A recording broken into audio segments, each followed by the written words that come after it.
Hello everyone, this is Rimple here. I am back with the third episode of the Upanishad series. I know I have been on a very long break, but I'm back. In the first video of the Upanishad series, we saw about the four Vedas and how each Veda is divided into four different parts, of which Upanishads are the last part. Then in the second video, we saw about the four Mahavakyas of the Upanishads. Now, in this episode, I'm going to speak about the different types of Upanishads. So we all know that there are 108 Upanishads. For Pravesha students, this is going to be the topic of your Sangraha Vishaya, chapter 2, first part, Upanishadaha. Second part is Darshananis. For that, I'm going to make another video. So let's begin with the third episode of the Upanishad series. See, originally, there were more than 1,100 Upanishads. Some say that the exact number is around 1,176. But today, we have details of only 108 Upanishads.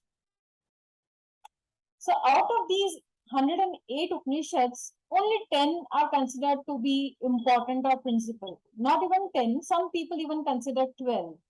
So why? Why only 10 or 12 principal Upanishads?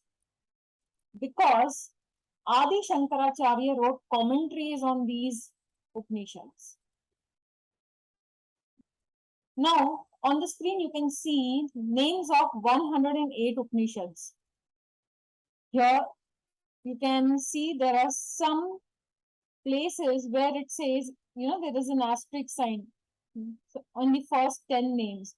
So these 10 names with the asterisk sign, they are your principal Upanishads. The two of which I have underlined are included when people consider 12 Upanishads. So 10 which are asterisk and 2 which are underlined. So now we will see the 10 Upanishads. They are Isha Upanishad, Kena Upanishad, Katha, Prashana, Mundaka, Mandukya, Tattiriya, Aitareya, Chhandogya, Brihadaranyaka. Then the other two which were underlined are the Kaivalya and Shvetashvatara Upanishad. So you can just remember like this: Isha Kena Katha, Isha Kena Katha, Isha Kena Katha. Then Prashna Mundaka Mandukya, Prashna Mundaka Mandukya. Taitiriya Aitareya, Chhandogya Brihadaranyaka, Chandakya Brihadaranyaka, Taitiriya Aitareya, Mundaka Mandukya. Then these two, from the syllabus perspective of Pravesha, you don't need to remember these two names, Kaivalya and Shvetashvatara Upanishad. You can just remember these 10 names for your exams. Now, what is there exactly in the Upanishads?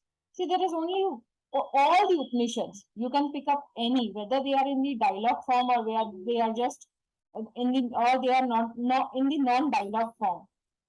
Upanishads only establish a relationship between Atman and Brahman. Atman is individual soul or individual consciousness, and Brahman is universal soul or universal consciousness.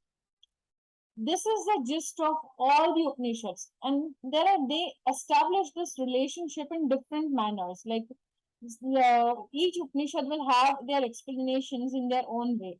There is a topic on which they are discussing. Of course, we are not going into the details of each and every Upanishad today, but this is the gist that every Upanishad speaks about Atman and Brahman and the relationship between Atman and Brahman.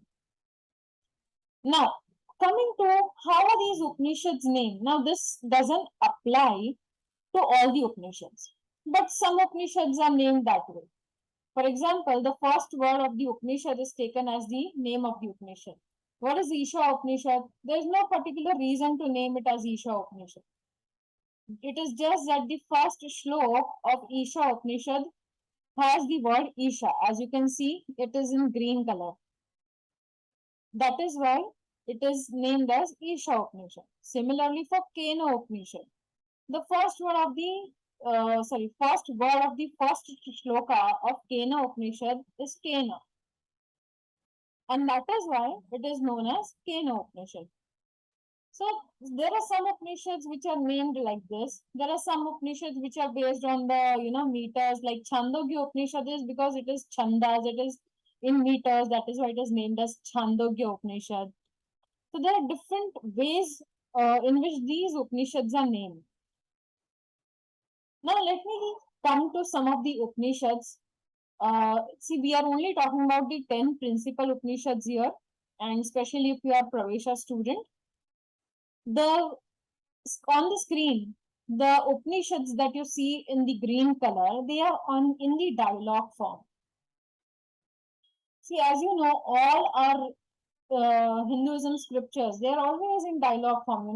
One person is asking question and one person is answering the question. Similarly, the same thing is there in the Upanishads. The green ones, Kena Upanishad. It is a dialogue between a teacher and the student. Katha Upanishad, it is a dialogue between Yamraj, as you know, the god of death, Yamdev, and a young boy, Nachiketa. Some call it as 8-year-old boy, Nachiketas. Then Prashana Upanishad, there are 6 students who are asking questions to a teacher, and the teacher is Sage Pippalada. 6 students, 6 questions, and one teacher who is answering all the 6 questions. Then you have Mundaka Upanishad.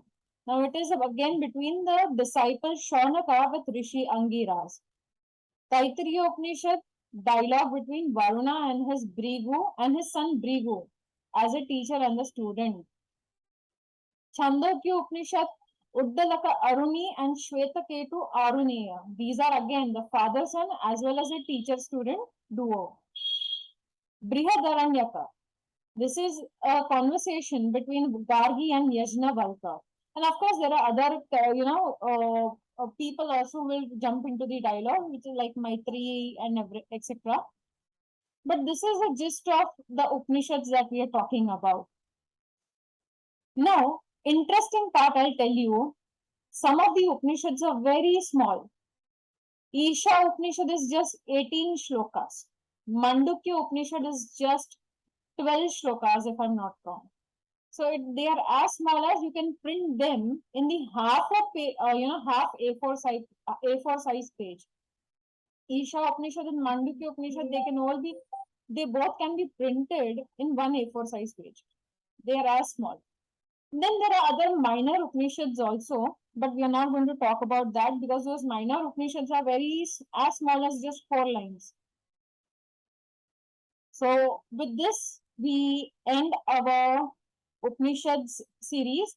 This is a screen where you can see that the categories of the Upanishads. You can pause the screen on your laptop and see that the principal Upanishad of Rig Veda is Aitareya. These are according to the Vedas.